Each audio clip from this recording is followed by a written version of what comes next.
Guwahati test match हारने के बाद गंभीर हाय हाय गंभीर हाय हाय गंभीर हाय हाय गुवाहाटी টেস্টে লজ্জাজনক হারের পরে স্টেডিয়ামে উপস্থিত থাকা সমস্ত দর্শকদের মুখে এই ধ্বনি শোনা গেল।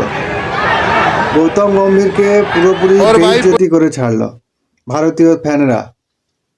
ভারতীয় ক্রিকেট ফ্যানরা গুয়াহাটি টেস্টে লজ্জাজনক হারের পরে এই ধ্বনিতে গম্ভীরকে পুরোপুরি বেইজ্জতি করে ছাড়ল। যতই হোক বন্ধুরা, আপনাদের কাছে একটা রিকোয়েস্ট, তিনি আমাদের একটা সময় জাতীয় দলের প্লেয়ার ছিল এবং অনেক ভালো মানের প্লেয়ার ছিল, তাই এইরকম বেইজ্জতি এইরকম ধ্বনি দেওয়ার কোনো মানে নেই। যাই হোক, দিন শেষে সে আমাদেরই দেশের একজন প্লেয়ারই ছিল, এটা মাথায় রাখা উচিত।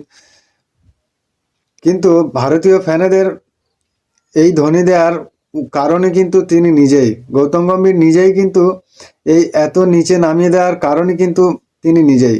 কারণ ভারতীয় ফ্যানরা গৌতম গম্ভীর কোচিং যখন শুরু করে, ভারতীয় কোচিংয়ের দায়িত্ব যখন পায়, তখন ভারতীয় ফ্যানরা সবাই কিন্তু সমর্থন করেছিল। কিন্তু তার কিছু কিছু ডিসিশন, তার কিছু কিছু পাকামি, তার কিছু কিছু মাতব্বরি জন্যই কিন্তু ভারতীয় ফ্যানেরা এমনিতেই ক্ষুব্ধ।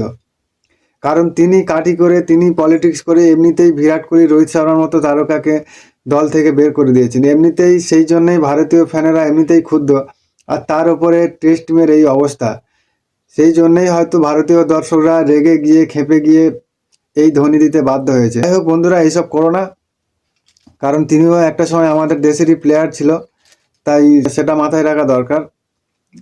গৌতম গম্ভীর আগে জানতাম লোকটা অনেক ভালো মানুষ, কিন্তু কালকে প্রেস কনফারেন্সের পরে মানে মনে হলো যে লোকটার কি মান সম্মান, লজ্জা শরম বলে কিছুই নেই।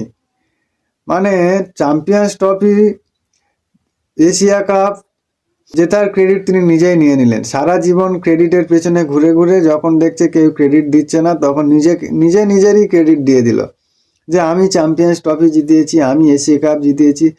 আরে ভাই, আপনাকে জিজ্ঞেস করা হয়েছিল টেস্ট টিমের জন্য, টেস্ট খেলা নিয়ে, আর আপনি উত্তর দিচ্ছেন আমি চ্যাম্পিয়ন্স ট্রফি জিতিয়েছি, আমি এশিয়া কাপ জিতিয়েছি।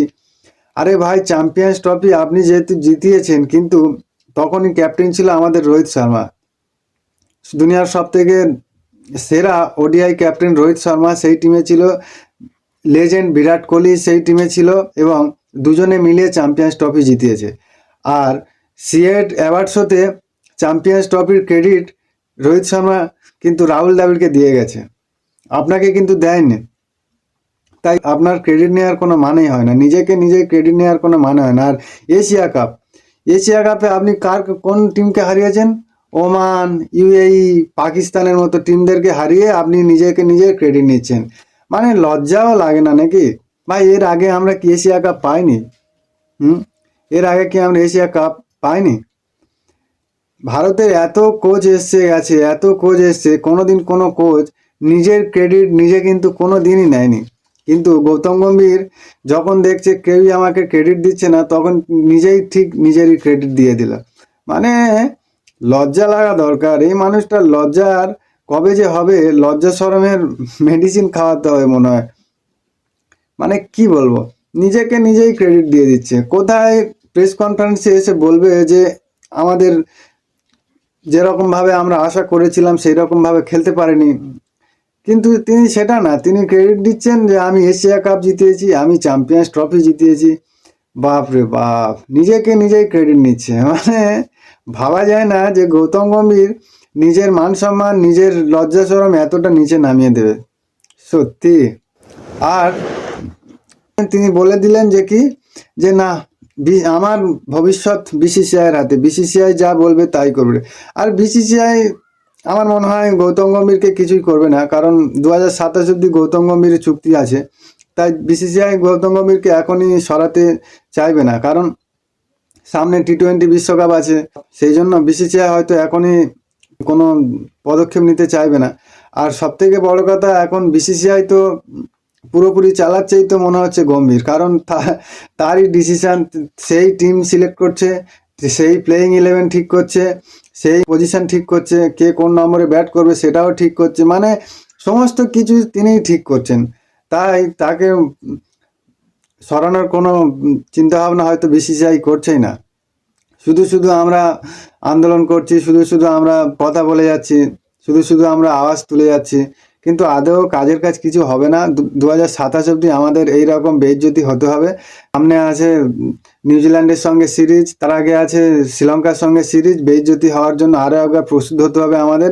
আর ঘরের মাটিতে 5-0 অস্ট্রেলিয়া এসে 5-0-তে আমাদের পুরোপুরি বেইজ্জতি করবে, সেটা আমরা পুরোপুরি ভেবে নিয়েছি। তাই এখন থেকে অভ্যাসে পরিণত করতে হবে, কারণ আগে আমরা জেতার অভ্যাসে পরিণত হয়েছিলাম, এখন আমাদের হারের অভ্যাসে পরিণত হতে হবে। কারণ গৌতম গম্ভীর মহাশয়ের এক্সপেরিমেন্টের কোনোদিন শেষ হবে না। আর ওই লোকটা এত পাকা, এত নিজে মহান মনে করেন, নিজের ইচ্ছা মতো ব্যাটিং কোচ, বোলিং কোচ সব কিছু নিজের ইচ্ছা মতোই নিজেই ঠিক করে নিল, তারপরেও টিমের এই দশা।